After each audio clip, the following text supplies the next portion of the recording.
Hi, this is Bob Sorrentino from Italian Roots and Genealogy, and I'm here with a very special guest with a great story, Damian De Virgilio. So, welcome, Damian. Thanks for being here. Thank you so much for having me. It is an honor, and thank you for all you do with this, with your blog and the podcast. It's amazing. It's great. Thanks. Yeah, it's certainly been a lot of fun, and especially talking to guests like you who have, a really story that I've never heard of before, and I'm sure a lot of other people. But before we get into that, when did your family come to the States? So I am actually a rather recent immigrant story compared to many others with Italian ancestry. My parents only came to the States in the 70s, in the 1970s. Both my parents are from Morfetta in the province of Bari in Puglia. I know you have Bari roots as well. And they came here after, in the mid 60s when the quotas were lifted, immigration laws were changed, which then allowed, the laws that had been in place since the early 1920s, there was another major wave of Italian immigrants in the 60s. And my father in particular already had family here who'd been trickling over since the mid 50s. You know how it was, that chain, one representing somebody else, someone in the family advocating for someone else. And he came here in 1970, but went back and married my mother in 73. And then he brought her over. And my sister and I were born here in the States. Oh, so that's really interesting. I didn't realize that. I knew you were recent, but I didn't realize it was that recent. So was there reasons other than the family being here that they decided to come? Well, a lot of it was economics. In the 1960s in particular, Italy faced a major recession. My father was a farmer in Italy. He and his mother worked on a rented farm, and things were tough. And they had family here in the States, and who kept telling them, come over. And they fought, I think, that choice for some time. And then my grandmother came first in 69. She arrived, interestingly enough, on Thanksgiving Day, 69. And my father was here 6 months later. And the interesting part is, I have to often acknowledge my dad in the sense that here he is, he was 32 at the time. And, he tried different types of work and became an electrician of all things after being a farmer for much of his life. But it was mainly economics. That's what really brought them here. Opportunity, like with every immigrant group, most immigrants. Wow. That's really an awesome story. I know you listen to some of my podcasts, so you probably know that my uncle was left behind in Bari with his great-grandparents, and he didn't come over until the 50s and had to spend 5 years in Canada with his family. And even though his four brothers served in World War II, it didn't matter. Yeah, the stories you hear about people and the choices they had to make, the sacrifices that they made, that's what compels us, I think, to explore our own family history and the family history of others, because there's a lot to learn from those stories. Yeah, no, definitely. So now, have you gone to the hometown? As often as I could. We used to go back and a bit when I was a child. Unfortunately, it was often tragedy that brought us there. If a grandparent was ill or seemed close to death, we would.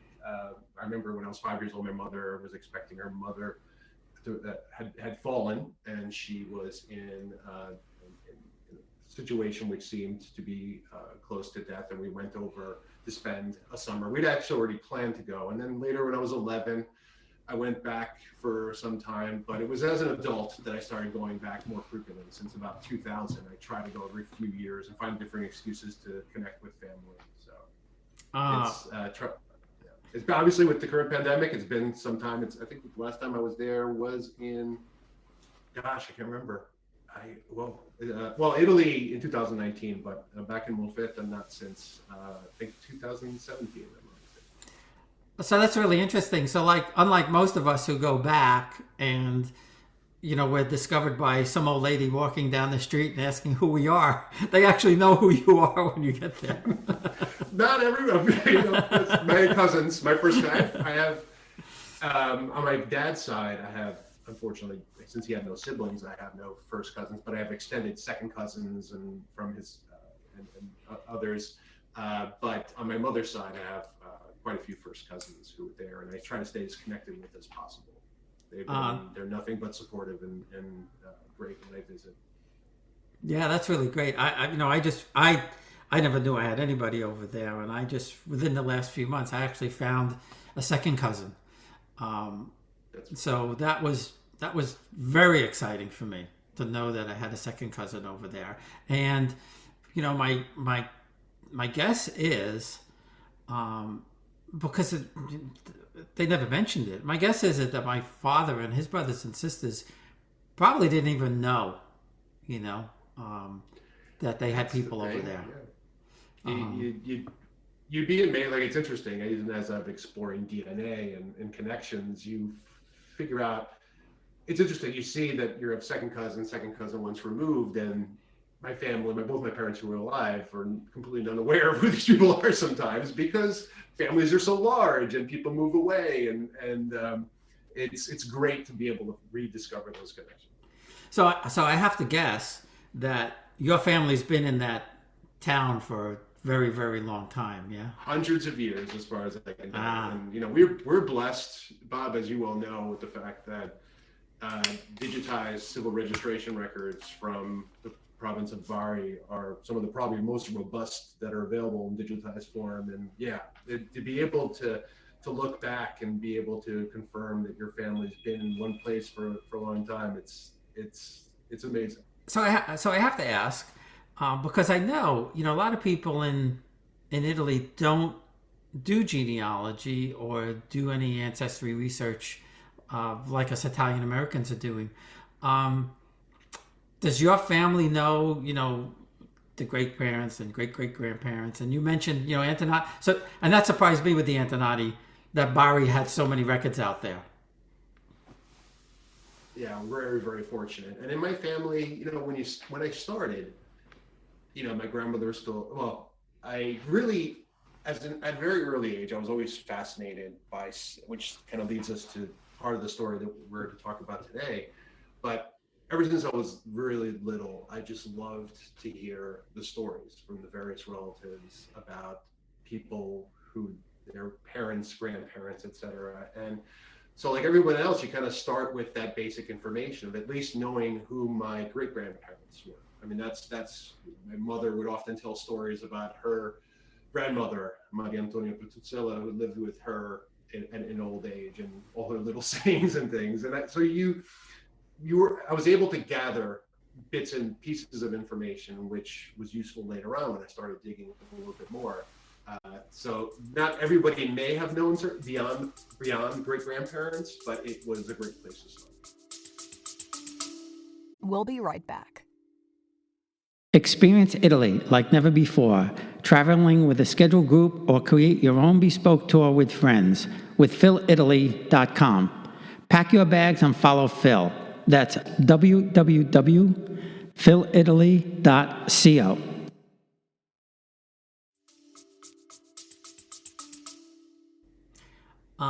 Yeah, that's awesome to be able to hear those stories, and it just dawned on me, and I guess it wasn't an Italian thing that she translated, but I always remember my grandmother telling us when we were little kids, once upon a time, a rooster found a dime, chicken found a dime. She showed it to the rooster, and the rooster said, "It's mine." I don't know where that comes from, but when we were talking about grandma, that just popped in my head as one of those things that you never forget from when you're a little kid, And yeah, and it's little things. It's amazing. Little things. Like I remember my grandmother talking about how her grandfather had an earring, and it was interesting how little bits and pieces of information. I don't even know why. I mean, I think there was actually practical reasons in some instances where they had certain things, but it's little things kind of just stick in your head. And you mentioned something earlier about the interest. Here we having maybe more interest. I think that's changing in a way, to a degree. In Italy, I'm getting a lot more interest and connections from Italians reaching out to me on Ancestry and even social media, where they discover information that I've posted.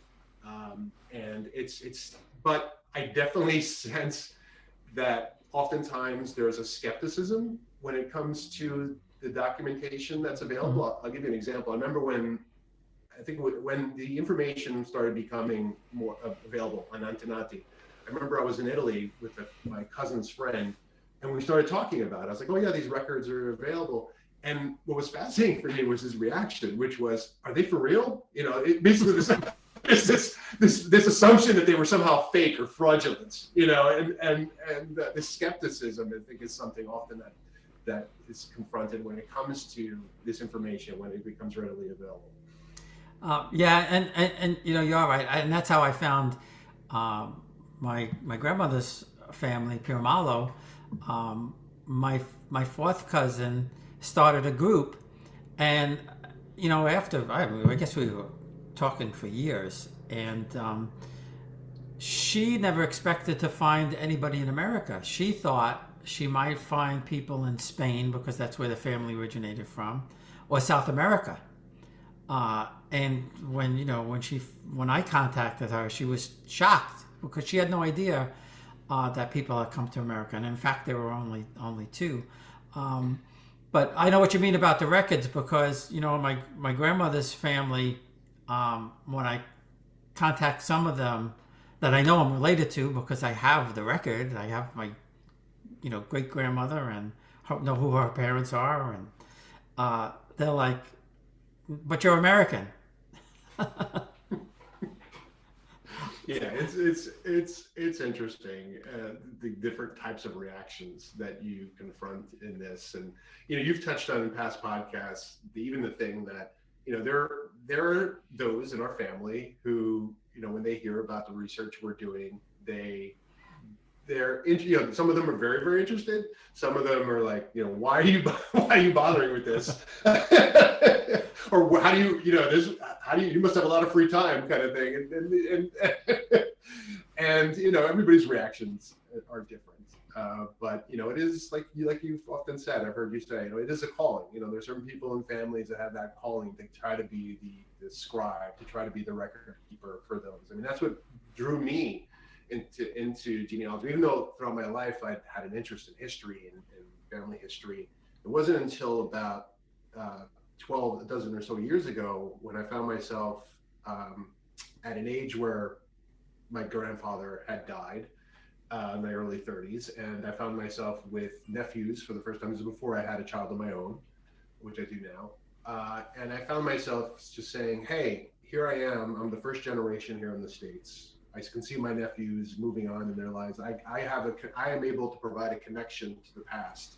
Let me try to see what I can do to foster that connection, to document what I can. Now, they may not be interested. It may go nowhere, but hopefully my nephews, my son, or maybe their descendants will be interested, or others, actually, even extended family may be interested in what I'm discovering and sharing. Yeah, and that's kind of brings me to when I'm working with Anthony on the video, on the audio tapes that he made 40 years ago with the immigrants that came to the 1900s and their stories, which are really just incredible stories.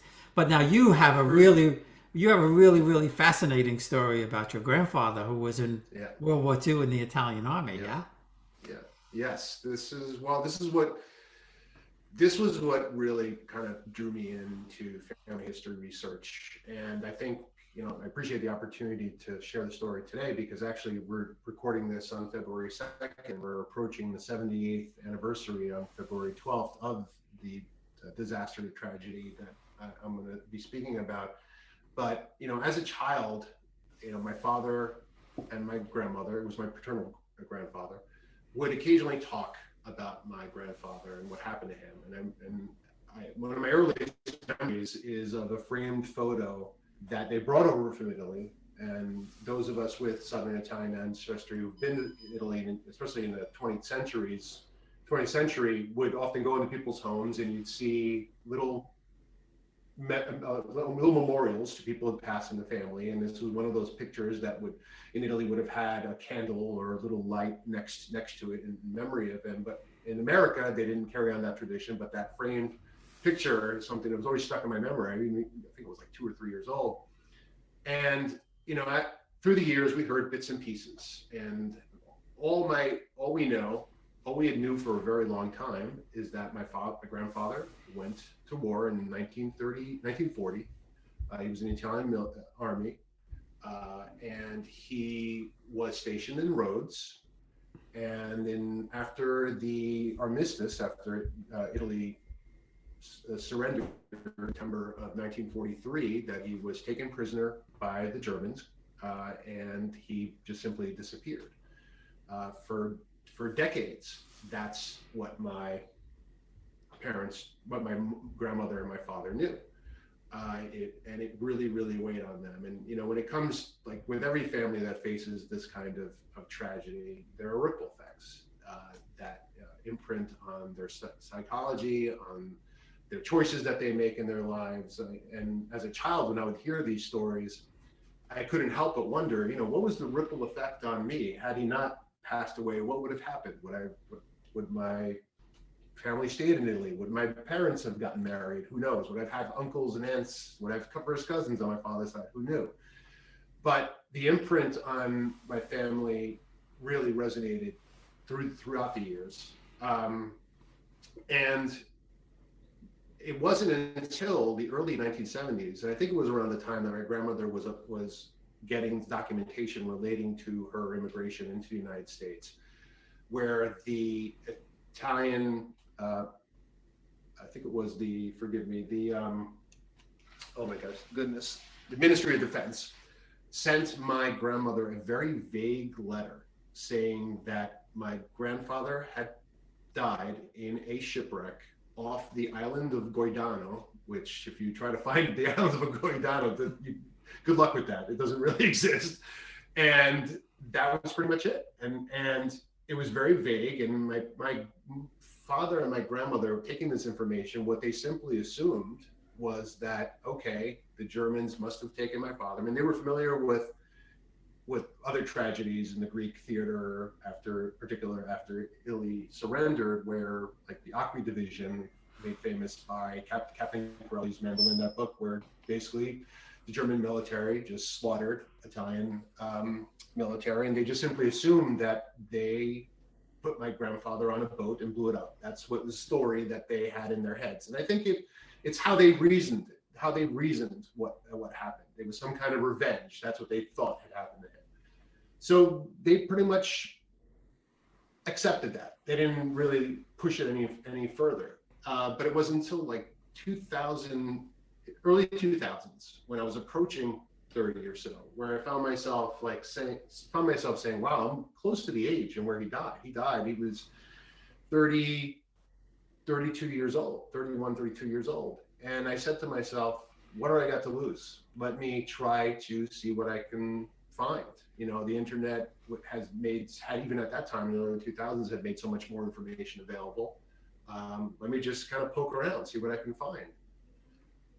So I started with what everybody starts with, just started with some Google searches with whatever information I had, which was, I had a date based on the documentation that my grandmother and my father had of February 12th, 1944, that I knew my grandfather served in Rhodes.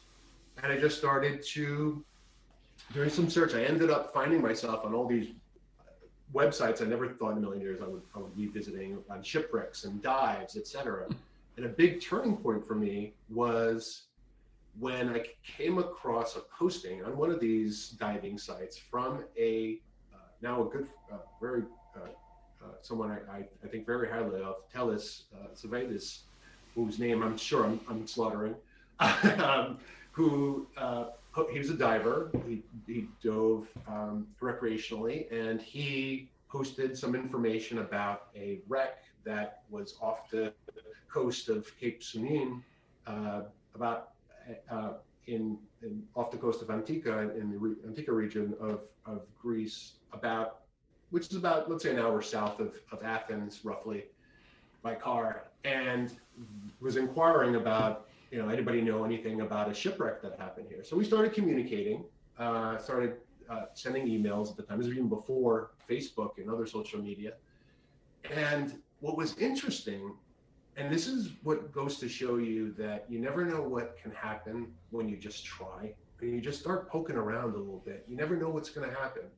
And for those out there who faced a brick wall of some kind, I think this, if anything, I hope this story is the reminder that, you just keep trying, you never know what's going to happen. But what was serendipitous in particular is that all of a sudden, people started coming out of the woodwork, like me, who had an uncle, a grandfather, a father in some instances, even a brother, a grandfather, who had a similar date that they found in their own family records, and were in the same region, the same area. And we just started kind of creating this network of people who mainly at the time were communicating over email. Then we kind of moved into social media and created a Google group. So we just started collaborating on collecting as much information as we could amongst each other. The biggest turning point was when we started seeing bits and pieces of information about a shipwreck of a steamer called the Oria, which had been, basically was a Norwegian steamer that had been taken over by Italy initially, confiscated by Italy at the outset of the war, and then ultimately had been taken by the Germans. And this ship had been used to transport Italian prisoners of war after the armistice from Rhodes, where there was a large presence of Italian military, and they were transporting them to the mainland to be taken to work camps. And there allegedly had been some kind of shipwreck off the coast of Cape Tsunin. Now, and I apologize, I know I'm probably mispronouncing many of these localities. But nothing at that time was really concrete. No information was concrete at all in terms of what happened, why it happened, where it happened. We didn't know whether this shipwreck had occurred due to maybe submarine activity. Everything was very, very unclear. We just kept at it. We kept trying. We kept poking around, and a lot of places where we poked around and inquired, we just encountered more brick walls. The Italian government at the time, the Ministry of Defense, wasn't very helpful. I think there was a lot of skepticism at the time from our inquiries as to what ends we were trying to achieve. But at the end of the day, we were just looking for information.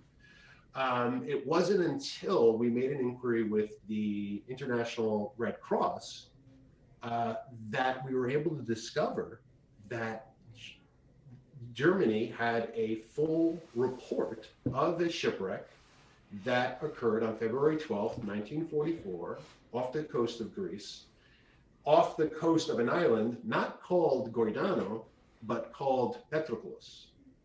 And this island is about, if you look at looking for landmarks in Greece, the archaeological site of the Temple of Poseidon is about, I'd say, 20 minutes east of where you can see the island of Petropolis on the Greek mainland.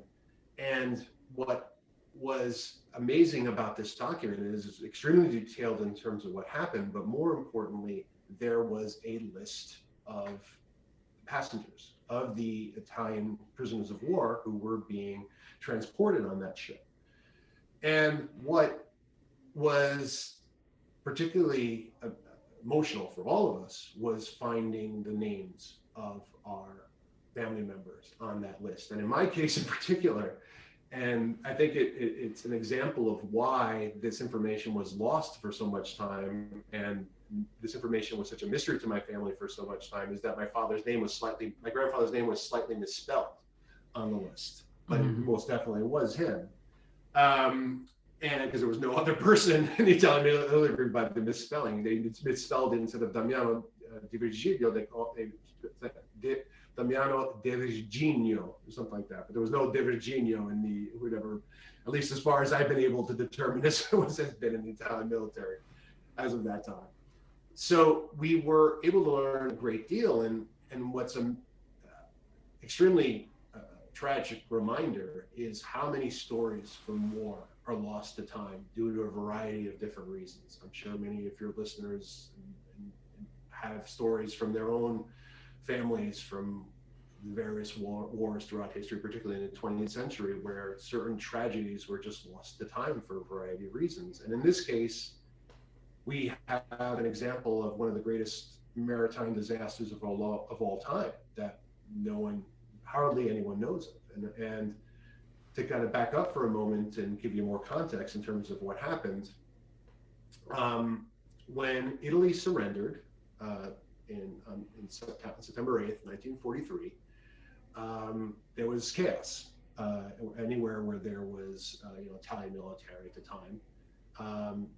I've done research on my own to discover that there were attempts made, particularly by the British military, to reach out to Italian military leaders who were in the Aegean Sea theater, and Rhodes in particular, to try to basically get them to collaborate or coordinate with the Allies as of the armistice. But attempts unfortunately failed. Germany, I think, was able to circumvent those attempts, and they basically gave Italian soldiers the choice. It's like, hey, you're either going to continue working and fighting with us, or we're going to treat you as traitors, and you are worse than prisoners. You are simply going to be used as a resource in some way, workforce in particular, if they weren't unfortunately tragically killed, murdered as in many situations, like with the WWII division. And in my grandfather's case, and many of his compatriots, they didn't want to fight on the side of Germany at that point. I mean, we can probably dedicate an entire conversation around, the dilemma, the paradox, the dilemma of as Italian Americans, as those of Italian descent, of our experiences and the ramifications of Italy being one of the Axis powers during World War II. But I like to believe, and perhaps it's a little maybe simplistic, that as with a lot of war, especially with people who, like my grandfather, who were just farmers, he was illiterate. I don't think that they really were fighting for any particular cause as much as just simply, okay, you're telling me I need to be in the army, I will be in the army because that's what you're telling me I need to do. My family needs to survive. And I feel that they, at that point, just didn't want to fight anymore. They just wanted to go home. And so they refused, and they were taken prisoner. And as I mentioned earlier, the German military started transporting Italian prisoners of war from Rhodes to the mainland to be taken to work camps. And there were several transports, a number, I mean, I don't know how many, but many. And actually, in some cases, some ships housing prisoners of war were hit by Allied submarine torpedoes and sunk. I know of a few of the ships. The names escape me at this time, but that was probably unbeknownst to the Allies at that time, that these ships weren't carrying soldiers; they were actually prisoners of war. But in the case of the Oria, which is the ship my grandfather was on, they left. There were over 4,000 Italian prisoners of war were placed on this steamer, which was primarily used for cargo. So I can only imagine. I've only seen some pictures of the ship, and who knows what particular shape it was in at the time of the shipwreck, but it was not meant for people to be transported, as far as I can tell. They were basically locked in the hold, and they left Rhodes on February 11th. and the ship started moving north. Now, at the time, because of the submarine activity, from what we've been able to glean from the official reports, they stayed close to the coast as much as they could, because submarines were unable to go that close to the mainland due to the general shallow waters. However, this worked against the Oria for a couple different reasons. I mean, it was overloaded with human cargo, for one thing. And to make matters worse, on the night of February 12th, or actually, excuse me, at the time of the shipwreck, they were hit by a massive storm. And what occurred is that the ship, as they were navigating close to the mainland, as it was coming around Cape Sunine towards the island of Patroklos, which is right across from the Greek mainland, the ship essentially they lost control due to the storm activity, which apparently, based on some people who given some form of accounts of that, what happened, it was a major storm, and the ship basically crashed into the reef, and the ship began to break apart. And the soldiers who were locked inside, unfortunately, the vast majority, only a handful of people survived, and they perished. They drowned.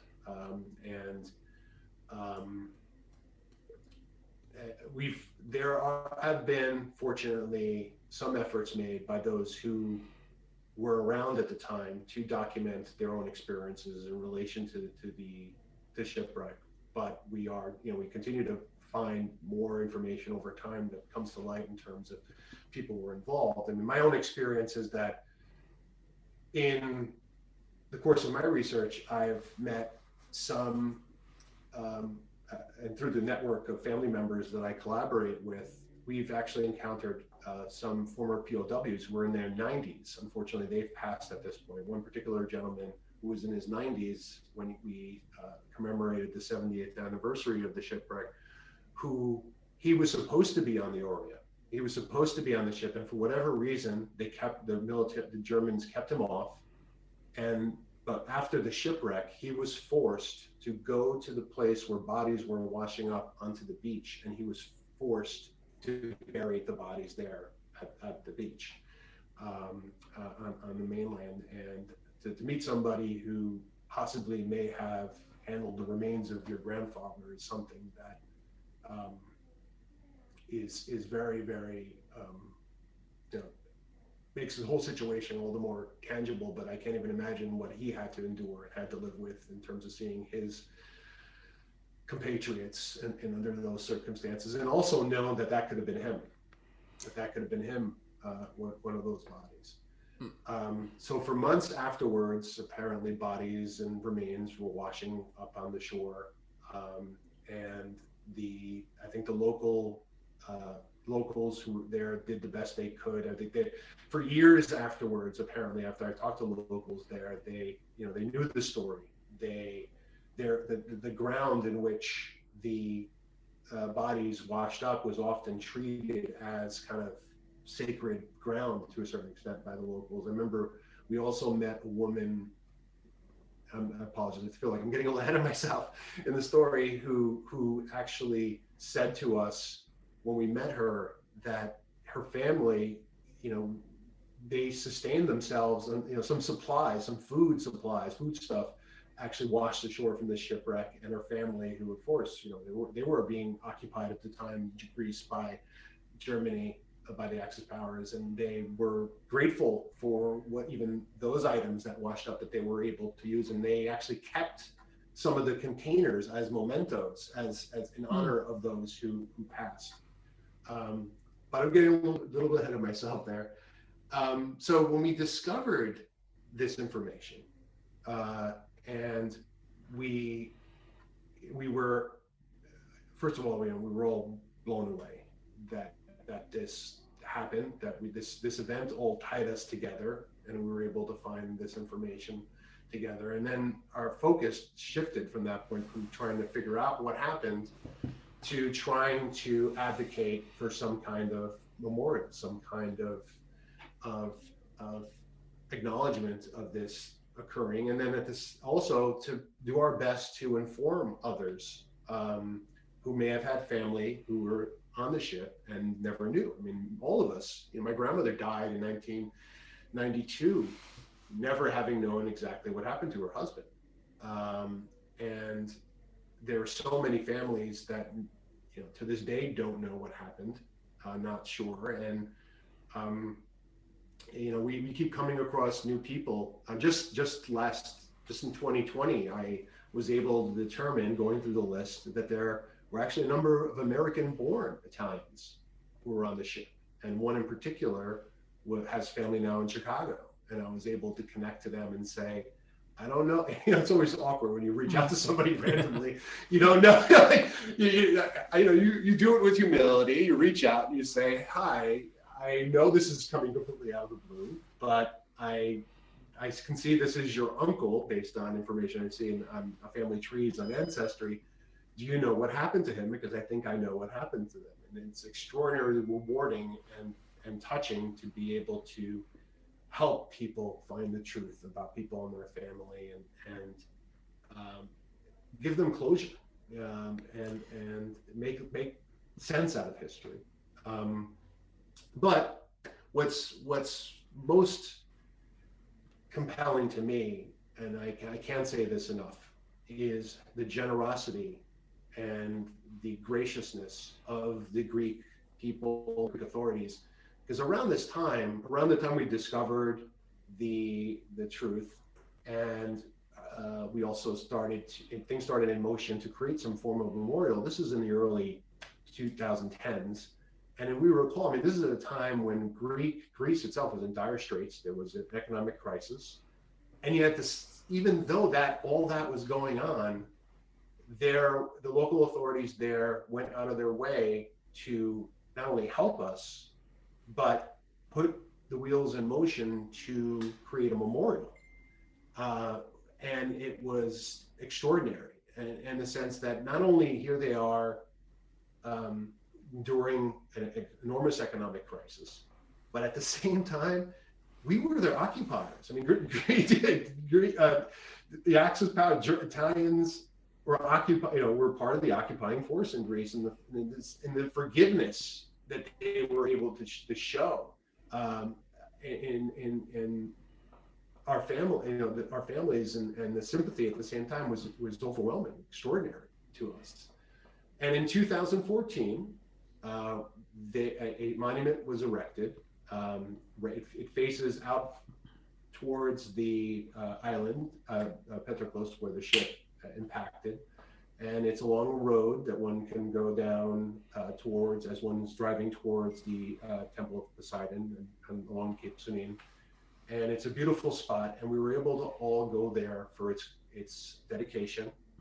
And we were able to meet each other, meaning all the family members, for the first time after almost a decade of communicating over email. And it was, to say it was emotional would be an understatement, because to be connected by this tragedy, and having endured all of our travails and efforts in trying to discover the truth, and then to actually have tangibly a monument erected in honor of these over 4,000 Italian POWs who perished in that way, was, extraordinarily cathartic, and one of the most emotional experiences I've had in my life. But even more so, it was around that time the Italian government became far more involved. I think there was a switch in a number of ways. I think they began to see that this wasn't a circumstance where we were seeking some kind of reparations or something for what happened. I think that was part of the concern. It's like, what do they want? Why are they asking? What do they want from us? But we just wanted information. I think they suddenly saw that, and they became far more engaged in helping us, providing information. Many of in terms of many of the commemorations that have occurred since then, there's been Italian government officials, even the president and the prime minister were part of some of the commemorations. through the years. In 2019, we went back again for the 75th anniversary, and we were hosted at the embassy for a reception, and there was a viewing of a Greek documentary that had been done in honor of the shipwreck, which was great to see. I only wish that it was more readily available to share here in the States, but it's something I'm really proud of have been a part of. I think that we now, unfortunately, are facing some challenges. We had a website for some time dedicated to the providing information about the shipwreck, and had a wall of honor. As we discovered more family members who had been on the ship and validated, we were adding names and pictures onto this. But unfortunately, this very generous gentleman who had been doing it on his own, he didn't even have a family member who was on the ship. He was administrating this site and keeping this site. He unfortunately passed away in 2020, and we've been unfortunately unable to get access to those assets, the content that was on the site. So we're scrambling right now to determine what to do. We may face ourselves having to start from scratch in some ways, which if we have to do, we have to do, because there are other family members out there who don't know what happened, and this is some piece of history, much like many other pieces of history, that deserves to be remembered. And we'll do whatever we can to do that. Yeah, well, that is an amazing story, and I could just imagine how emotional it must have been. I mean, I went to the Arizona Memorial, and that was very emotional. I didn't even know anybody on there, but there's that I'm trying to think for the right word, but there's that certain sense of something very, very tragic yet important happened there. So I could just imagine what it must have been like to have the connection to a grandfather, not just a family member, but you're actually your grandfather. I look forward to one day going there with my son. Sure. Son. Yeah, of course. I look forward to. He's too young right now to grasp a lot of this. He's heard me talk about it. That photo I mentioned earlier, we have it. We hang it in our home, and he knows some of the stories, but I think in time, I look forward to kind of sharing the detail of this. It's part of his legacy, And how old was your father when this happened? He was only 5 years old. So my father was born in 1938. My grandfather and grandmother were married in early 1938 in January, and my father was born in November. When my grandfather went off to war in 1940, he was still an infant, so my father has no memories of him. And my grandmother, stopped hearing from so apparently after he was taken prisoner, probably due to the Red Cross efforts at the time, she was still receiving some correspondence from my grandfather, even as late as January of 1944. But after that, just simply nothing. And I know anecdotally, the impact this had on my grandmother. I mean, what's amazing, Bob, and I'm sure you see this in your own research, it's the amount of death that people had to deal with back then. I think it's something we don't really grasp as well. I mean, maybe the pandemic and things have maybe brought us a little bit closer to that, but infant mortality and disease, et cetera. But and I look at my grandmother, who she was born in 1916. She had an older brother who died. He was in the Italian equivalent of the Coast Guard and died during World War II. So her older brother dies. She'd already lost several siblings in childhood, a few due to infant mortality. She, death was everywhere. And here she is, she's faced with the loss of her husband, like many other widows at the time. I mean, certainly she was not alone. But to not have any idea what happened, I think is something that weighed on her throughout her life.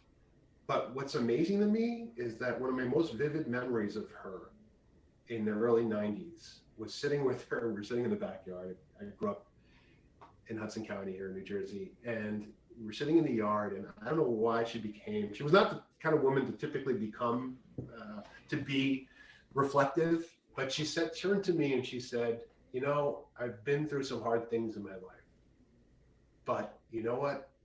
I would do it all again. I would endure it all again. And that was amazing to me to hear, to consider all the tragedy that she experienced. She would have been okay experiencing it again in light of what she felt were the good parts of life. And definitely, like, because my father was so young, you know, never knowing a father, that definitely left an imprint on him that resonated through the rest of my family and reverberated to the rest of my family in a variety of different ways. Yeah, no, like I said, it's an incredible story, and certainly one that, you know, I had never heard. So for anybody who thinks or wants to find out if they may have a relative that was on that ship, where could they look? I am going to send, you know, it just occurred, literally in the last 24 hours, I've been in contact with others in the network. I'll share you, there's an email address, informazionioria@gmail.com. I'll share it with you, that we've created temporarily in light of the fact that the website is currently inactive. That maybe you can post on your blog. I'm particularly myself curious about connecting with, seeing if I can find more about those Italian soldiers who were actually born in the States. There were several of them born in New York City that I've been able to do a little bit of research on, but haven't been able to determine if there's a family connected to them. But our network includes people who are in Canada and the United States, predominantly in Italy, obviously, but also all over the world, Argentina, because, as you all know, Italian immigrants are everywhere. Mm-hmm. Everywhere there are family members connected to the Oria internationally as well.